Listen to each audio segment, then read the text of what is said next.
From a profit and loss standpoint, personalized learning is the most efficient learning delivery system, period.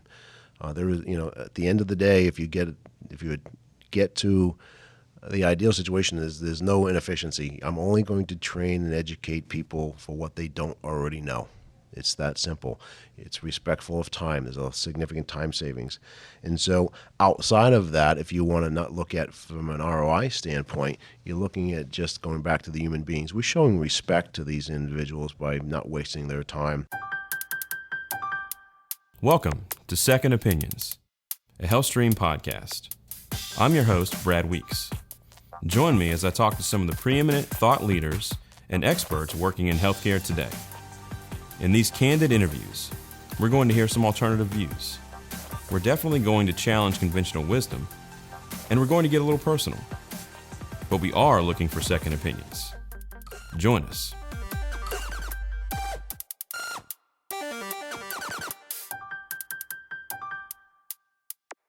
Norm Desmarais is the Chief Executive Officer of Xcelerated Learning Dynamics. Since 1989, Mr. Desmarais has founded 5 companies in the manufacturing and high-tech industries. Norm also serves as chairman of Tier 1 Performance Solutions. Prior to forming Tier 1 Performance, he served as president and CEO of Cambridge Digital Media in Cambridge, Massachusetts. Prior to acquiring the entrepreneurial bug, Norm worked with Raytheon, GE Aerospace, and Spinnaker Software in Cambridge, Massachusetts. Norm holds a Bachelor of Science in Computer Science from Fitchburg State College and an MBA in Government Contracting from Western New England College. Norm, can you introduce yourself to our listeners?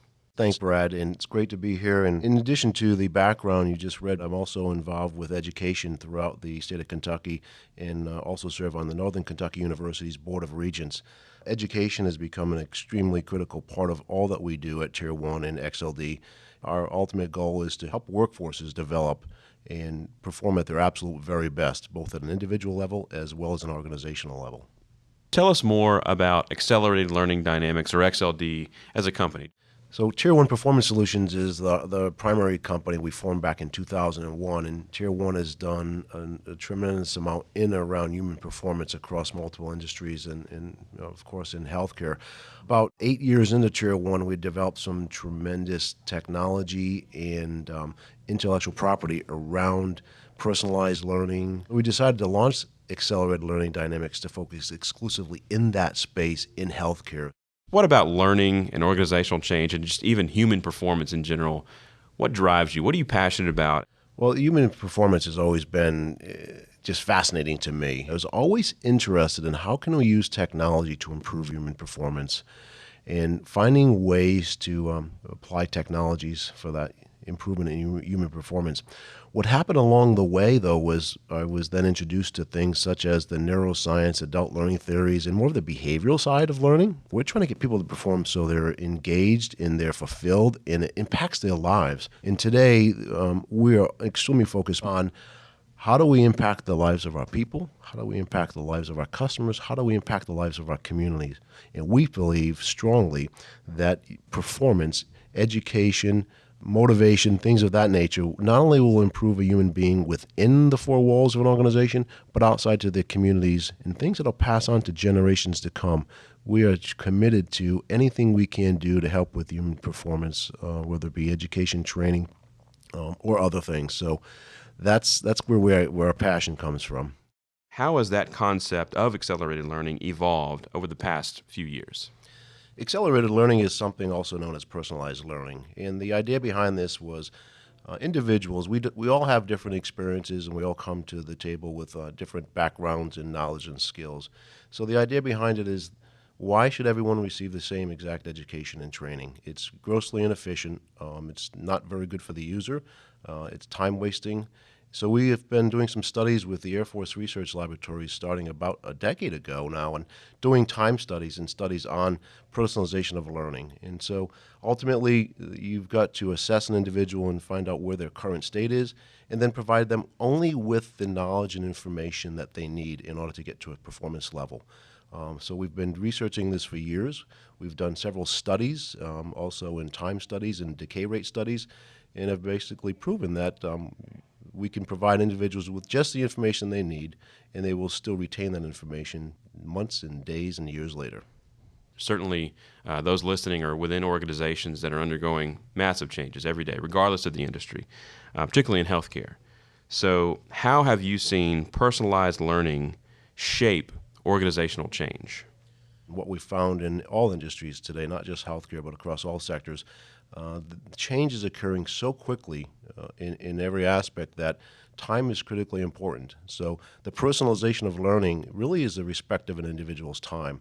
We basically only want to provide them with what they need to know when they need to know it. The days of old where you sit in a classroom for 4, 8, 16 hours, that's not extremely efficient for anybody. And as we all know, some folks may need all that training education. Several of them already come to that education with knowledge that they don't need to be learning, and basically end up tuning out for a large part of that. So, and the other side of that is the stress induced on individuals, where when they're taken out of their current workflow or their current task, oftentimes they're thinking about, wow, when I get back there, nothing's been done. I've got to double up or triple up and actually provide a lot more, adds a lot more stress to them to go back and catch up with where they left off. So the personalized learning piece is really something that you will be seeing more and more of. If you'll take a look across America, and particularly in the marketing world and social world, virtually everything is personalized today. And so the education industry will follow and is following at this point in time. Can you talk a little bit more about some of these recent findings that have affected and shaped your model for change and change management? Over the last 15 or so years, 20 years, we've really taken a much more of a scientific look at education. And our staff is made up of folks with adult education backgrounds and PhDs, cognition, psych-IO, neuroscience. And so during the last several years, we've really been focusing on what's the science behind the learning, not just the technology behind the learning. And so during the course of that time, we have developed, and I've actually recently written a book called Applying Social Cognitive Neuroscience to Organizational Change by Dr. Rob Snyder, which is a neuroscience point of view on how and why human beings do what they do. And so we've incorporated a lot of those findings into our training, education, and change management offerings. Norm, tell us a little bit more about the science of learning. I want to focus a little bit more on the kind of the neuroscience side and kind of how the brain works. In our book, we basically talked about 3 brains. Brain 1 is our reptilian brain, and that deals with the fight or fight versus freeze or ignore, and it's a warning signal for us. You need to react quickly. Brain 2 is our social brain, and from birth, the need to be social and emotional creatures is critically important for our survival. And that brain has 4 jobs. First job is maintaining or enhancing one's self-image. And what I mean by that is we all have an image of ourselves, and ultimately we're all heroes in our own minds in a lot of ways. We do everything right, and or if we don't, we have excuses and reasons for that. When someone talks with us or basically exposes us and says, Brad, you're not doing a very good job today, and here's why. Well, what happens is neurotoxins automatically start coming out of your brain and makes you feel uncomfortable and puts you on the defensive. So that self-image ties into change and change management and dealing with individuals from a managerial standpoint. The second part of what Brain 2 does is people love to receive fair and equitable treatment.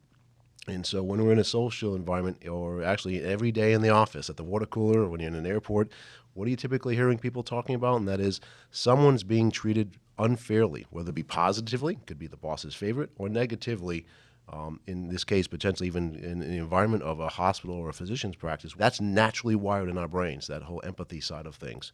The third is eliminating ambiguity and creating the certainty. We all like to have certainty in our lives. We like to know what's happening next, right? And so you'll find yourself in the big change areas where what's going to happen with the hospital. We're going to have reorg may be happening. We may have a change in staffing. How is that going to affect my life? So the certainty aspect is critical. And then finally, in Brain 2, everyone wants to have a sense of control. People like to control their outcomes. And so having that sense of control, which, again, how is this change going to affect me? I need to have that sense of control. And then Brain 3, which is basically what differentiates us from the rest of the life here on Earth, is the neocortex. And that's our thinking brain. And basically what we've learned there is how do people think and absorb information. Learning in the environment of which you participate, operate in, is critically important. Hence, in healthcare, simulations and using the simulation labs, right? That's the environment in which we're going to learn. And we've got studies have shown you're going to retain a lot more of that knowledge if you're learning in the environment of which you're going to be performing later. Another thing we've learned is context. And that goes back into the role-based training. I'd like to understand and learn only what I need to learn in the context of my job. If I'm on the floor in a nursing role, then I want to understand and be trained and educated in context with my job in nursing, not what I do back home as a father or as a mother. Now, our research has shown just how important this concept of communication is, both in terms of making patients feel confident in their care that we're providing them, but also in terms of engaging employees and engaging providers in the workforce. And you've said that the human brain learns by metaphors and remembers by stories. Tell us a little bit more about just how important that is with regard to learning and change. So, Brad, yeah, if a good metaphor is like a visual image or typically like a photograph, a good story is like a movie. And as you mentioned, your research and our research have shown that people remember better by stories. When you're hearing a story, you're basically relating that back to something you've already known in your past and something that's already been burned into your brain. And so stories are critically important to convey good information, good messages, in getting people comfortable in a flow of, okay, I get that concept, I understand this story, here's how I relate it back to what I've done or seen in the past, and now I'm going to remember what you're telling me. So stories have been fantastic in engagement, fantastic in learning ability and learning retention. How does one design training with the brain in mind? Going back to the environment we're in today, the amount of complexity, by the way, of what needs to be trained and educated is daunting. Before we were all born back in the Industrial Revolution, even prior to that, change occurred at a certain pace, measured in hundreds of years or maybe decades. And then we've got into the time after the wars where change accelerated and got into years. So the pace of change is not slowing down, and the pace of change creates an awful lot of stress on organizations. When an organization decides to adopt some change, the training programs then become critical because now, okay, what are we going to do with this workforce? Too much information at this point in time within the training education is overwhelming, feeds misunderstanding and resistance. And so you can imagine if you don't invest enough time in the design and development of training, it's going to be more of a one-size-fits-all. And so there lies a challenge, which is speed of getting the change done and the training done versus investment, the amount of dollars available to do it with the right amount of fidelity. And then finally, just what methods do we do to deliver training? There's so many methods today. As we know, we're in a podcast right now, and this is one method. We all have videos we watch at home all the time. You do-it-yourself videos. We attend training classes. We take our e-learning, and some of it's check-the-box type training, and some of it's a little bit more in-depth. So we actually meet in huddles, and we deal with company meetings, and training education happens all day long, every day. So those multiple modalities also are critically important as to how do you get the right bites of information within the right modalities to the right people so it's not overwhelming and it's in context with their lives so it doesn't stress them out. Give our listeners some of the reasons you found why most change initiatives fail. Studies have shown there are several reasons for failure and change. Implementation issues that happen with technologies and things that may or may not have been thought out as well. Lack of campaigns in terms of education and communication. And so when we look at change, we look at this as really as a omni-channel marketing branding initiative where communication is critical. Oftentimes changes don't work or aren't as successful because there's not enough resources dedicated to them. If you look at any large change initiative, if folks are doing their daily jobs, then you're also asking them to actually take on another role as well. So having a lack of dedicated resources. And so sometimes people blame culture and say our culture is not conducive to change. You can adopt some neuroscience to help help change and improve that. I mentioned communications earlier through campaigns. Well, communications is probably the single most important factor in getting a change to occur. Poor training. Training sometimes is an afterthought. Oftentimes is, and doesn't receive the investment in time that it truly does need. People are naturally inclined to resist change. So go back to your social brain and the need for certainty and need for control. Those two aspects are critical for change. And our brains basically are hardwired to make change difficult.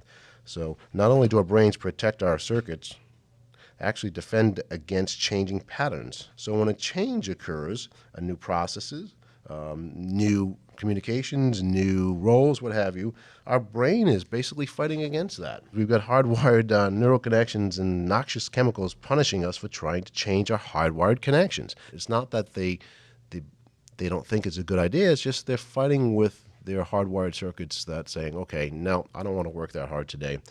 So ways to deal with that, basically break the change into smaller bite-sized pieces so it's manageable so people can get their arms and heads wrapped around that. And you need to help people rewire their brains over time.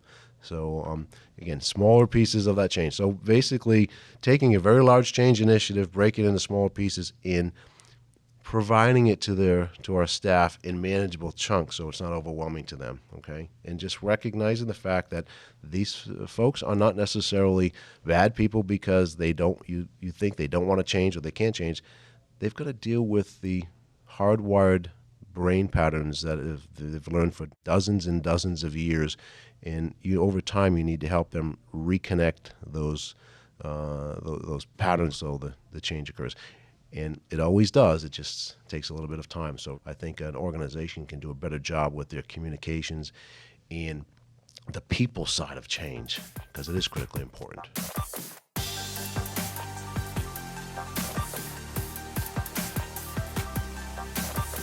You and your company have developed an organizational change model. Can you describe that model of organizational change as your team approaches it, and what are the benefits of having that strategy in place? We do some clinical, but mostly more on the soft skills within healthcare. Each of them have the same things in common, and the approach shouldn't be any different. The way you go about change really is at the human level. We're all human beings. We all have these, again, feelings and emotions and things now we recognize actually coming from our brains. So high-level approach we follow is, first and foremost, you need to inform somebody. A change is going to occur. You need to inform them in context with their world, and they need to understand that. So that informational part of the change is the first step, but it's not something you do at the organizational high 30,000-foot level. That's something you do at the detail level. And the better you do at that, the better it's going to be accepted. Again, people are going to automatically go back to, I'm not in control, I don't know what's going to happen to me, and that's what's going on in their brains. So when we inform individuals of change, let's get it down to their level of detail in context with their job, because again, if you go back to an individual's need for certainty, in clarity, in control, well, let us neutralize the fear that they're going to have by going back down to their level as to here's how this change is going to affect you and your job. So then the next step of the change process is on engagement. Key parts of your organization will start getting engaged with the change itself and how that's going to affect them and the rest of the staff and the rest of the organization. And those will be your key people. Get them engaged so they can understand and they can adopt that change, and then they can help convey that to the rest of the organization. So getting people involved. Getting people involved helps overcome the lack of control and lack of clarity. The third phase is preparation. And going back to the learning side of things, we know that people are busy. And so when we prepare people for a change, there's two major things that we look at. One is getting the right information in context with their job, the right amount of information, not too much, not too little. And the second piece is it needs to be timely. We're not going to educate and train and communicate to people details of the change of the job 6 or 9 months before the change occurs, right? It needs to be closer to when the change is actually going to occur. Next phase is support your learners in your workforce. The change occurred. Some folks are going to be perfectly understanding what needs to happen, and they're going to be in tune with it. Others will need a little bit more assistance and help in order to get them to that performance level. So you support them, as everyone's going to be a little different.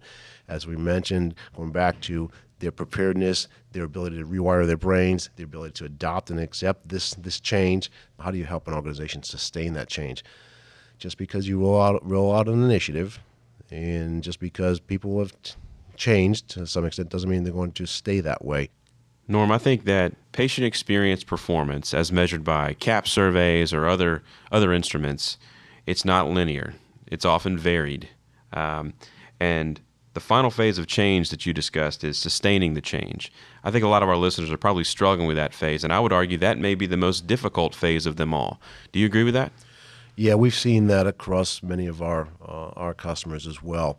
And one of the reasons I mentioned as to why change initiatives fail is because of lack of dedicated resources, and that is one of them. In other words, after we basically rolled out this new training education program, and we've got the mentoring and the coaching and all these things, we've got our folks engaged in following our HCAPS, CGCAPS, other CAP scores, and then okay, we're done, and we basically all the soldiers and troops go home, and all the individuals helping out, we move on to the next thing. And there's the challenge. You can't move on to the next thing. You will have had to have that ingrained in the fabric of your culture at that point in time. So the sustainment is not easy. In there lies where I believe some of the organizations ought to be investing a bit more into that sustainment, so we can get that cultural change to occur where it is truly in the fabric of everybody. And unfortunately, many of the organizations treat this in it's just another check the box thing to do, and that doesn't work, and we all know that. So invest more in the sustainment of this and keep it going as part of everyday cultural thing until it occurs. Some hospitals have done fantastic. That's just the way they operate, and they get it. A lot of physician practices as well, but many others, it's still just a long challenge for them. So sustainment is key. Invest in the sustainment is what we're really getting at here. Assuming that organizational change is driven by personalized learning, what can we ascertain for changes to learning dynamics, particularly, again, in the healthcare environment, in the next, say, 5 years? The world is moving at extremely fast pace right now towards data collection, analysis, insights to help us deliver efficiency and fluidity into the learning environments. Learning has got to be accessible through multiple modalities, again, as opposed to an individual going to training. Training has got to be delivered to people where people can absorb it at their time when they want to. Training education needs to be in context. The learner, when they receive that information, need to have the context of what this training education is about in terms of the way they fit into their world and the way they fit into their job. Training education, next 5 years, also has to be very digestible. We're all overwhelmed with information. We want to digest it when we're ready to digest it. And it needs to be fun. Again, you want to get the engagement. Well, let's make it so it is, and I use the word fun, that can be replaced with just about anything. It needs to be something where the individual receives satisfaction out of something. And so let's go back to the personalized learning. If I already know something, I'm not going to get a lot of satisfaction out of it. Okay, I just took some of my time to attempt to learn something. I already knew that. So it needs to be something which I didn't already know, or something I can build upon from what I knew in the past and add more value to me. If you look across all the digital media outlets, the way they have taken their information and they segmented it in much smaller pieces today. And you as a user get to dictate what types of information flows down to you. So you've already filtered that. So the point I'm getting is control to the user to be able to dictate what education training they get in the context that they want it in. I believe you're going to be seeing a lot more of that in the next 5 years. And the reasons are because we're collecting data. I'm talking about analysis, observations, assessment of individuals or individuals like you. These are some pretty big changes you're talking about, especially with regard to how learners consume information. What have you seen from the case studies that your team has performed, and what have you learned from that as far as the components that will change the way learners are consuming information today relative to in the future? We took the research we performed with the Air Force Research Laboratories in personalized accelerated learning for pilots, getting them up to speed on certain aircraft. We took that research and we applied that into healthcare. And so in essence, what we did on a couple of our studies was we provided about 4 hours of training education to 2 different hospitals. In one, they was done in the classroom, was proctored, and they started the training education in a certain sequence. So module 1, 2, 3, 4 through module 30 or something. The other group, we assessed them, pre-assessed. We provided personalized learning paths and personalized learning content for each of the individuals. So some of those individuals may have received maybe 1 hour of training, maybe 20 minutes of training, right? Because we just provided them with what they needed. And lo and behold, we found at the end of all this 2 things. One was the learning outcomes and gains were almost similar. So you can imagine the cost of putting people in a classroom for 4 hours, taking them off their shift, and putting them in a classroom proctored after a 12-hour shift, take 4 hours of training education in a certain sequence, taking it all at one time. The other group was, hey, you've got 45 days to complete this. Take it any way, any order you want to take it in, take it any way you want, take it from home, do it any way you want. And the learning outcomes were in essence similar. So that's going to tell you something in terms of the cost and investment to do it the old-fashioned way, as I call it, versus the new way of letting people do it at their own time in chunks. The second thing, we did some decay rate studies and, again, looked at was there any decay in learning, if you will, from either of those two groups after 90 days, 120 days, and there wasn't. So, again, if someone took 20 minutes of the 4 hours of training because they already knew all the rest of the training, we were able to assess them, and after 120 days, their performance was still similar to the performance of someone who had 4 hours of the training education.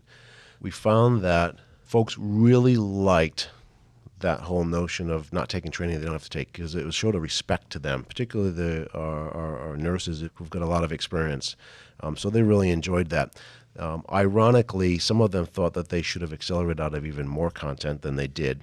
And so that's a little bit of a calibration for us as we collect more data to determine what the right acceleration points are. There's a whole host of research that have shown rates of burnout or work-life balance are more challenging than ever, particularly amongst physicians. How do you think personalized learning can help reduce and maybe even eliminate this problem? Because it's a very serious issue that many healthcare organizations are dealing with today. Physicians don't like training education to start with, regardless of what it is. And so if there's something that they need to do for purposes of compliance or regulatory, or something that they ought to do because maybe their patient satisfaction scores aren't where they need to be, they do appreciate the fact that, okay, you've assessed me and I don't have to take all this training. And that simple notion of showing them that respect, they really enjoyed that a lot. So if you can apply that not just to training education, but across many of the areas of which they deal with on a daily basis, even in the administration, the overhead reporting, I would think you could make their lives a heck of a lot easier, where they can focus again on their mission and just ensuring that patient gets better, as opposed to all the other challenges that they're being thrown at them on a daily basis. Let me ask you a bottom line question. In your mind, what are the benefits to personalized learning compared to more traditional methods? From a profit and loss standpoint, personalized learning is the most efficient learning delivery system, period. There is, at the end of the day, if you get to the ideal situation, is there's no inefficiency. I'm only going to train and educate people for what they don't already know. It's that simple. It's respectful of time. There's a significant time savings. And so outside of that, if you want to not look at from an ROI standpoint, you're looking at just going back to the human beings. We're showing respect to these individuals by not wasting their time. They'll be far more engaged because they're not going to be bogged down into taking training education they don't already have to do and rolling their eyes and getting upset about it. So what do you see as the next steps in learning and learning culture? Innovation is happening so darn quickly. The way we absorb knowledge and information, the way our brains are being rewired, our kids and the younger generation, they do things very differently than we do. So I'm going to urge folks to truly pay attention to that. It's changing as we speak. In the next 3 to 5, every year here on in, it's going to continue to change. So look to continue to evolve. It's happening not just here in the U.S., it's happening globally.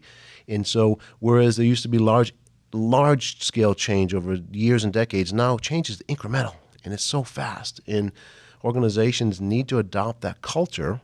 We will change constantly. Our infrastructure is going to change.